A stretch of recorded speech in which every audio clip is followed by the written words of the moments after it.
Buenos dias. It's Lornel from beautiful Mazatlan, Mexico in Punta Cerritos RV Park.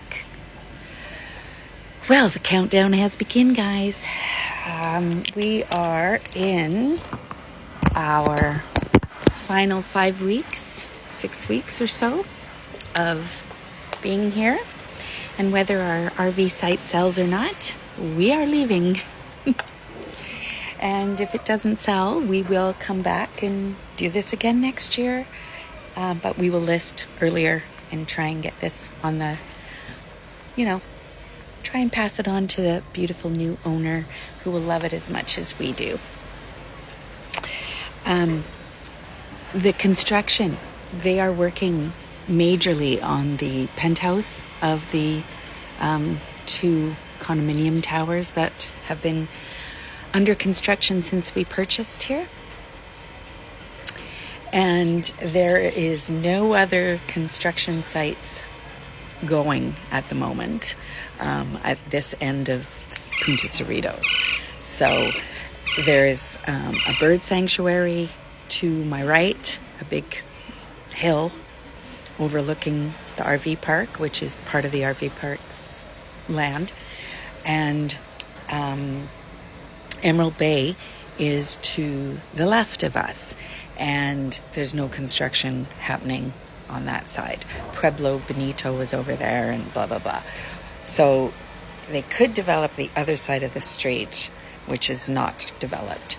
And in between the Rio and here, there's already landowners. So I don't know what more construction is to come in the Cerritos area. I'm going to guess it's going to go on the Emerald Bay side, if it does. Our little RV park isn't a very big piece of land. It's only 79 RV sites.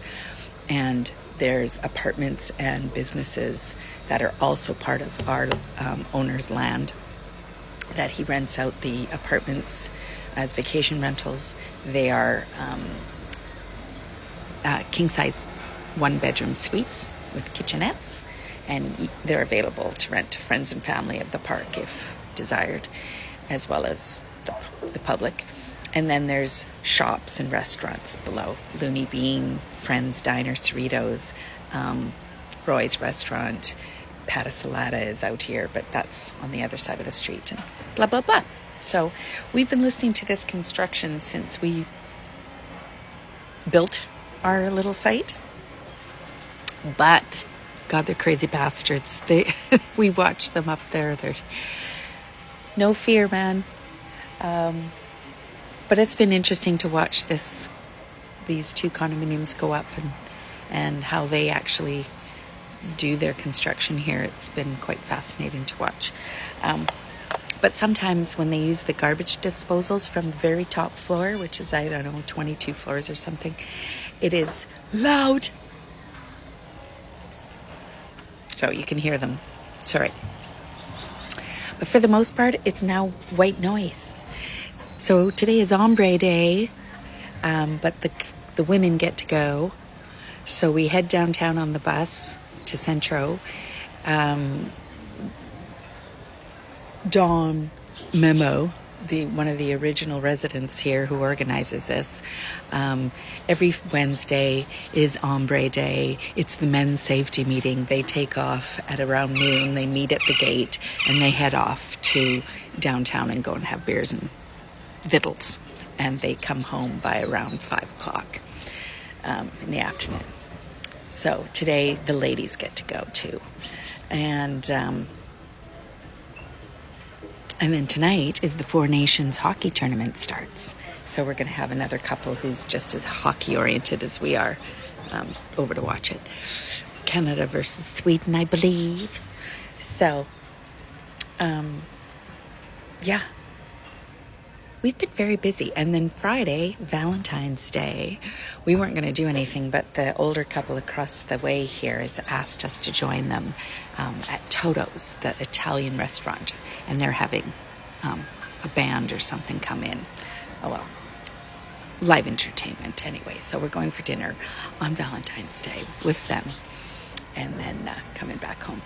So that's it. Also, I've been chit-chatting with my 30-year-old petroleum engineer son, who's single and available.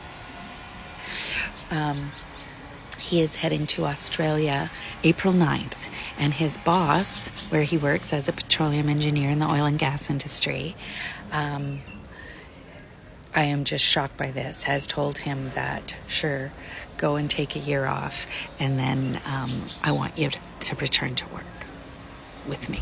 So your job is here when you come back. I think that is so amazing. I'm so proud of him.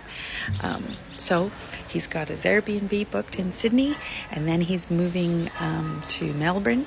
Melbourne? That's how they say it? Melbourne? And he's going to live with his buddy. I don't know if they're going to live in the same house or what, but his buddy and his buddy's girlfriend are also moving there for a year.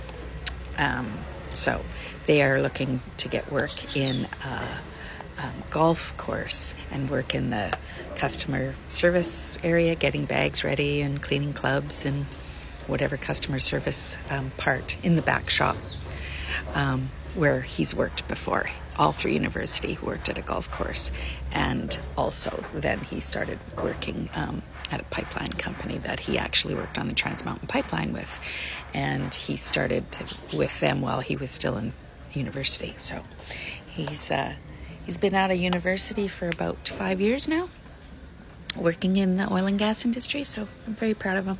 Anyways, that's exciting, eh? I was very, very, very upset that he was leaving because I don't want to lose him to an Australian girl, where he doesn't come home. But he assures me he's coming home. He didn't go to school for 5 years to give up his career. So if he does meet someone, she's going to have to understand that he's probably going to be the breadwinner and he needs to come home and have babies for his mother. Anyways, that's the deal. And thanks to all you moms that are sending me your daughter's info. He said it's kind of a shitty time for me to start looking at, someone else. But he said, what harm does it have to have an online friendship that he can come back to, when he comes home? So we'll see. My matchmaking days are on hold, apparently. All right, so that's it. Our Mexican casa still has not sold. Go into my playlist and see my pinned video on our Mexican casa here that we have. This is the RV site. There's the RV right behind us here. It's quite unique, and it's for sale, and we'd like to sell it before we leave, but if it doesn't, we just come back. So, Ombre Day, here we go, and Tom is chilling in the RV still. He likes to scroll in bed. I like to get up and get things ready here.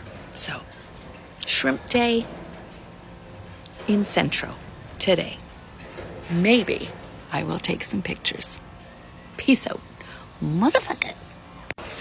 Oh, I always do this. I say peace out. And, of course, with all the shit that's going on between US and Canada, you followers, especially those that support Trump, you're nasty when you want to be. I just want to point out, if someone was threatening your citizenship, America, if someone was doing that to you, like, I don't know, Russia, how'd you feel? How would you feel if someone was saying, we're going to take over your country and you are now going to become Russian? How do you like that? And we're going to break you financially until you succumb. And then we're going to come in with guns a-blaring and take over your country. I think you'd be a little upset. So cut us Canadians some slack. Peace, motherfucker.